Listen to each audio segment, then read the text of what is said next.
Chag Sameach from Yerushalayim HaKodesh. One of the key biblical requirements of the forthcoming holiday of Succot is the very commandment to be happy. V'samachta b'chagecha, and you shall rejoice in this holiday.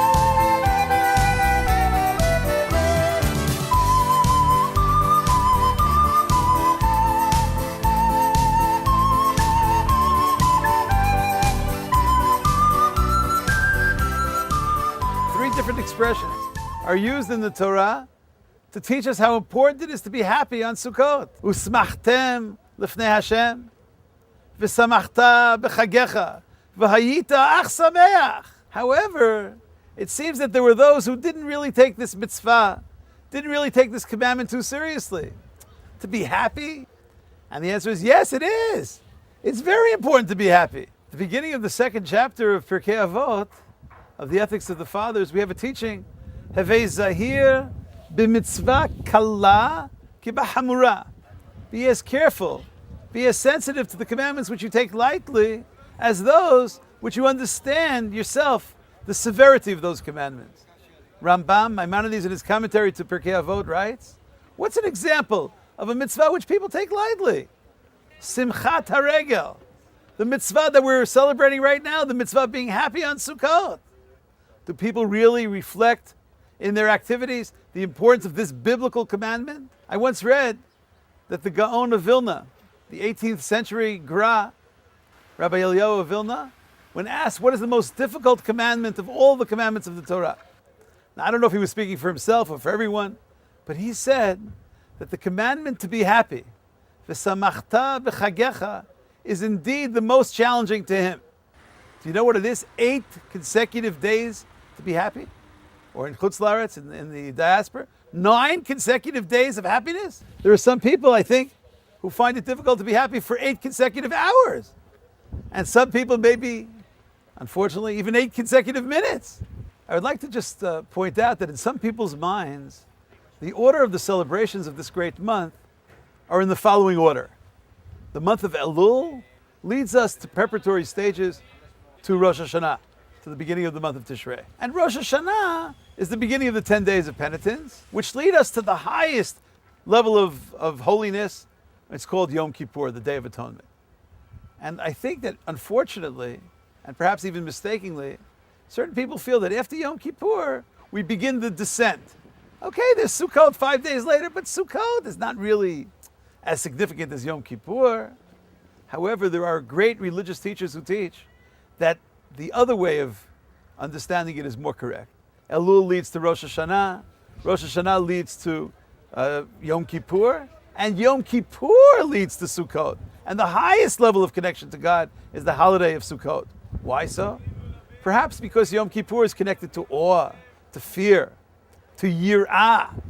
And Sukkot is connected to joy and to love, ahava. And perhaps if you look at the word yirah, Yud Resh Aleph Hey, and the word Ahava, Aleph Hey Beis Hey, the last 2 letters of Yirah are the first 2 letters of Ahava. So it could be that the holiday of Sukkot, because we're connecting to God with joy, is an even higher level of celebration, a higher level of religious experience than even the Day of Atonement.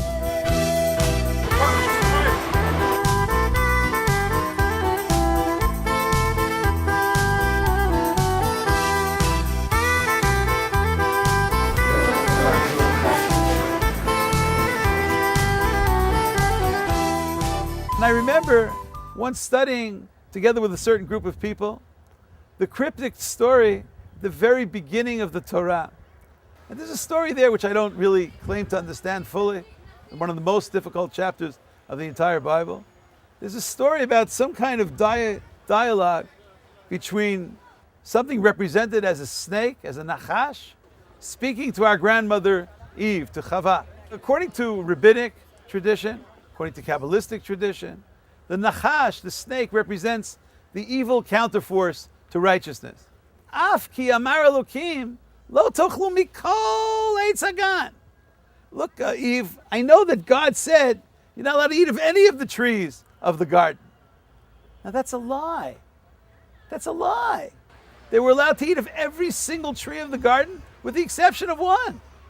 So why is it that the Nachash says, Af ki amar Elokim lo tochlu mikol eitz hagan?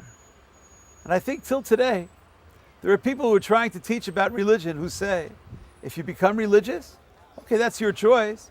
You may want to lead that kind of life, but that's the end of the enjoyment. That's the end of any kind of consumption of any kind of fruit of any kind of tree. Forget about fun, forget about pleasure, forget about joy, because now you're entering the realm of religiosity. But the truth is that the person who is connected to an understanding of Torah understands how significant celebration, how significant simcha is. In fact, we learned in the Talmud that God wants us to enjoy this world, as He did in the Garden of Delights, and as God continues to do throughout our lives. In the tractate Kiddushin of the Talmud of Eretz Yisrael, we study that a person will be held accountable on Judgment Day for all of those types of pleasures that they didn't enjoy. Prohibited activities are aside. Permitted forms of enjoyment. Atid adam litein din v'cheshbon al kol ma shera'at eino v'lo achal. Why didn't you enjoy my world? God will say to us. And so perhaps we have to understand that the true picture of v'samachta b'chagecha, the true picture of celebrating Sukkot, is not only Sukkot. Sukkot is a paradigm. Sukkot is an example of the simcha which we're always supposed to celebrate. In fact, those people who were troubled with various prohibitions of Torah perhaps should study the teaching of the great Rebbetzin Yalta. Yalta was the wife of Rabbi Nachaman, and it's recorded in Tractate Chulin that she taught that every form of prohibition, every form of sensation, every form of enjoyment which is limited by a certain commandment of the Torah, there is an equal activity which is permitted. Maybe for some people it's difficult. How can you be happy in a hut without a roof on top of you? Can you really be happy? Is that the place to celebrate? Maybe if we entered palatial homes, that's where we could celebrate joy. But maybe that's the message. No matter where you're living in a hut, you're living in a booth, and you don't even have a roof on the top of your head, okay. But you can be sameach. V'samachta b'chagecha. Celebrate life.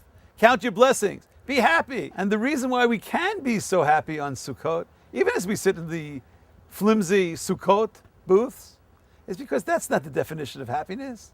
Ezehu ashir hasameach b'chalko. Be happy with whatever. Be happy with your portion.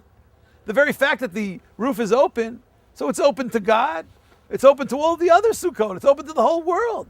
That itself is a source of joy. And the person who is willing on this great holiday to leave the world of the quantity and enter the world of the quality is entering the world of celebration. I would just like to pray together with everyone else that we all celebrate Sukkot with joy, and that the joy of Sukkot does not end at the end of this holiday, but continues forever. As the psalmist wrote, Uniranena v'nismecha b'chol yameinu. May we celebrate with joy. May we sing and be happy forever and ever. Chag Sameach. I look forward to celebrating with you.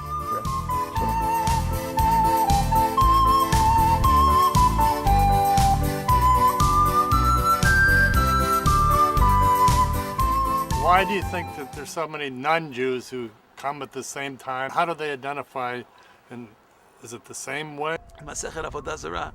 I'm not sure I can fully explain the text, but there's some kind of description about how the Gentiles, at the end of days, ask God for another chance. Why should the Jews be rewarded for only fulfilling the commandments? Give us a commandment. And of all the commandments that God could have chosen, the commandment that's spoken of in Tractate Avodah Zarah is particularly the commandment of Sukkot regarding non-Jews. So there is some kind of connection, and I guess it's the obligation of those of us who are privileged to be here in Yerushalayim to understand the Jewish celebration of Sukkot, as well as to greet the people who are coming, to make them understand also, because one of the goals of Torah is l'takein olam b'malchut shakai v'chol b'nei vasar yikru v'shmecha, that the entire world should become aware of God. And perhaps some of these pilgrimages, if done properly, can lead us closer to that great day.